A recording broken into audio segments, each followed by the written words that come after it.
Conforme vai se aproximando o 8 de janeiro, o aniversário, né, o primeiro aniversário dos protestos do ano passado, que descambaram para quebra-quebra, invasão de prédios públicos, nós veremos aí a militância de redação, a auto-intitulada imprensa profissional, promovendo um verdadeiro carnaval midiático para consolidar, ou para tentar pelo menos consolidar, tentar emplacar uma narrativa. É a narrativa dos últimos vários anos, né? Que existia no Brasil uma ameaça ao nosso regime democrático representada pela direita, especialmente pelo ex-presidente Bolsonaro, pelo chamado bolsonarismo, um termo ampliado em que cabe qualquer pessoa opositora do regime lulopetista, né? Enfim, da agenda socialista. Eles precisam consolidar essa narrativa para justificar o estado de exceção em curso. Qualquer ditadura na história humana foi promovida com base na ideia que ela é necessária para o bem da sociedade. E além, né, do uso desses termos como democracia de forma completamente deturpada. Nós tínhamos a República Democrática da Alemanha, né, que era uma ditadura horrenda. Nós temos até hoje a República Democrática Popular da Coreia do Norte. Eles também gostam desse termo popular. Então, ao invés, melhor colocando, além da subversão desses termos, nós temos a necessidade de criação sistemática de ameaças à sociedade que devem ser combatidas pelo regime.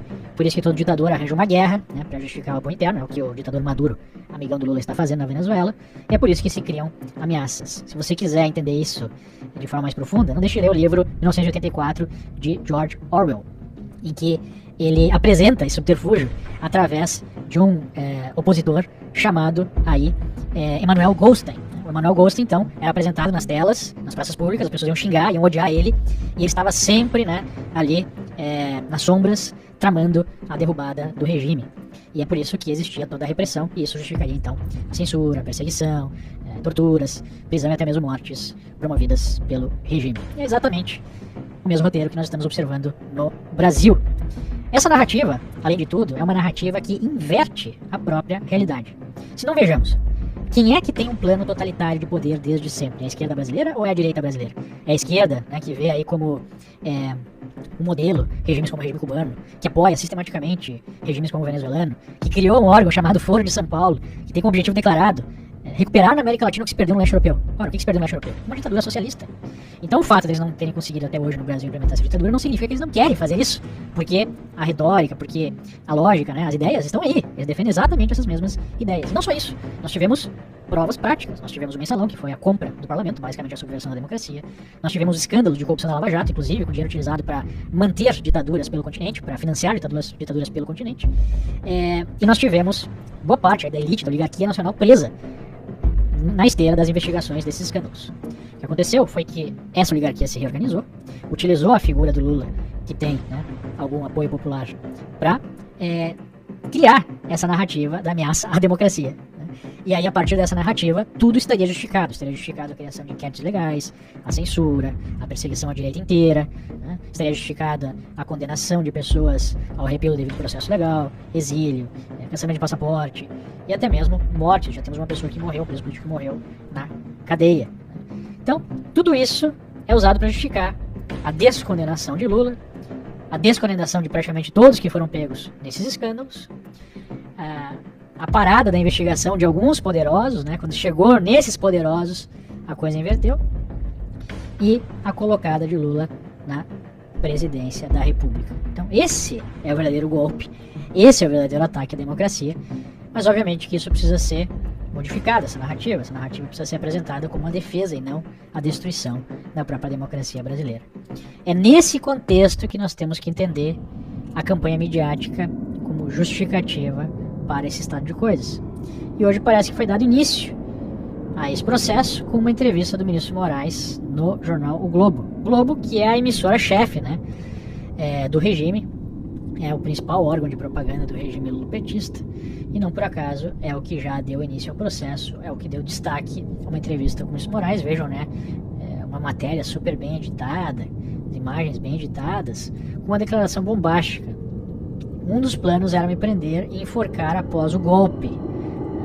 Ou seja, é preciso dar algo bombástico para justificar tudo que foi feito pelo Supremo.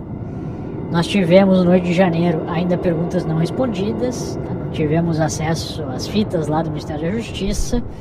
Claramente houve uma falha de segurança que foi atribuída à própria Polícia Militar, o ex-secretário de Justiça do Distrito Federal, que foi o ministro da Justiça de Bolsonaro, que ainda está em prisão domiciliar, né? Esteve preso por muito tempo. Enfim, essas pessoas que ali participaram estão sendo julgadas no Supremo, mesmo não contando com foro privilegiado, num julgamento expresso.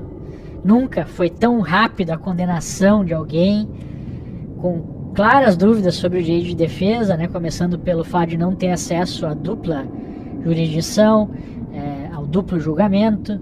Em poucos meses essas pessoas já estão sendo condenadas apenas como 17 anos de cadeia.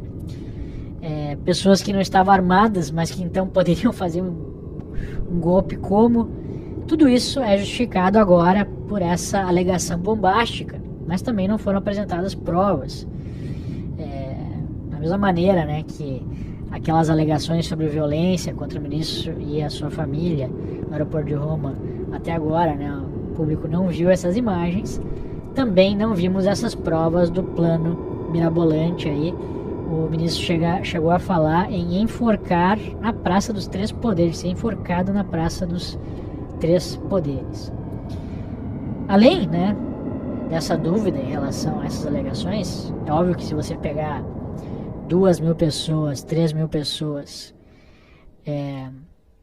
alguma pode ter falado isso, mas isso não quer dizer que havia qualquer capacidade ou possibilidade disso acontecer. Há uma outra dúvida que surge a partir dessa declaração. Se de fato o ministro levou a sério essas ameaças, como é que ele pode se colocar como relator do caso e julgador dessas pessoas? Porque automaticamente ele vira a principal vítima, o principal alvo desse processo. Como é que uma vítima vai poder julgar, né, essas pessoas? Talvez a gente comece a entender essas penas enormes, né? 17 anos de cadeia para alguém que entrou no Congresso com uma Bíblia na mão, enquanto a mulher lá que fatiou, né, o ex-marido levou 15 anos de cadeia. Isso faz algum sentido? Faz algum sentido as pessoas estarem há meses presas, pessoas que não oferecem aí qualquer ameaça à sociedade quando soltas? A gente vê os piores traficantes sendo soltos após alguns meses e aguardando o julgamento em liberdade. Essas pessoas não podem, né? Enfim, pessoas que simplesmente sentaram lá na frente do quartel com tornozeleira eletrônica, com suas vidas destruídas. Isso faz algum sentido? Sendo julgados então por um relator, por um ministro que seria, segundo a própria interpretação dele, o principal alvo de todo o processo. Em qual sistema jurídico do mundo seria aceito que a vítima julgasse os seus possíveis algozes? Além disso, né, há algumas coisas bem sérias sendo colocadas aí nessa entrevista, como por exemplo o fato do ministro ter participado da discussão sobre qual seria o caminho para resolver o problema, uma intervenção federal na segurança do Distrito Federal para evitar uma operação de garantia de lei e ordem. Ora, é papel do ministro tomar esse tipo de decisão? Ele até tenta amenizar, falando, não, a decisão final foi do executivo, mas eu falei pro presidente, poderia ser uma intervenção só na área da segurança pública, que foi o que acabou acontecendo, né? Como é que o ministro vai tomar essa dianteira, né? E, enfim, dar a palavra final numa decisão que deve ser do executivo? São dois aspectos que eu considero os mais graves dessa entrevista.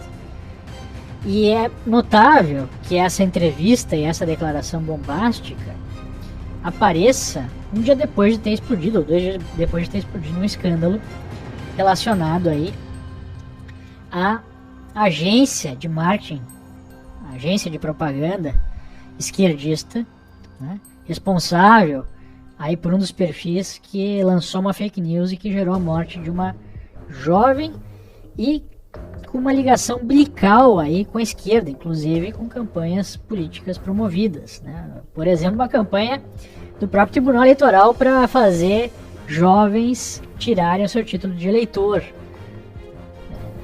Não se fala disso, não está sendo investigado, pelo menos não como a direita foi, né, por motivos muito mais banais. E o ministro reforçou nessa entrevista a necessidade de regular as redes. Ora, o que é regular as redes? Já há regulações, né? É oferecer aquele mesmo tipo de abordagem que aconteceu nas últimas eleições para sempre, colocar aquilo em lei, a capacidade de autoridades rapidamente retirarem conteúdos do ar. E aí a gente já teve uma amostra do que nós vimos, né, nas eleições, do que foi considerado fake news. Eu já falei em outras oportunidades sobre isso. Críticas a Lula, a lembrança de todos os escândalos de corrupção do PT, isso foi considerado fake news. Foi considerado fake news você falar da busca, né, do PT, desses partidos de extrema esquerda, pela implementação de um regime autoritário. A ligação desses partidos, dessas pessoas, com os regimes autoritários do continente, considerado fake news.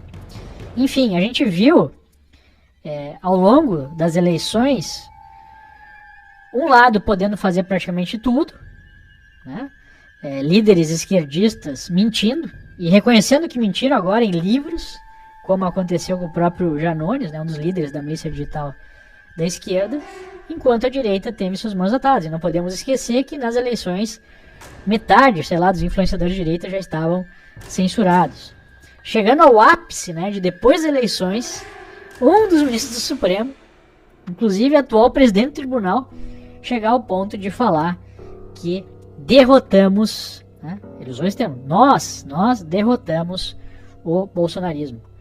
É por esse tipo de coisa que as pessoas estavam e continuam indignadas, apesar de estarem com medo.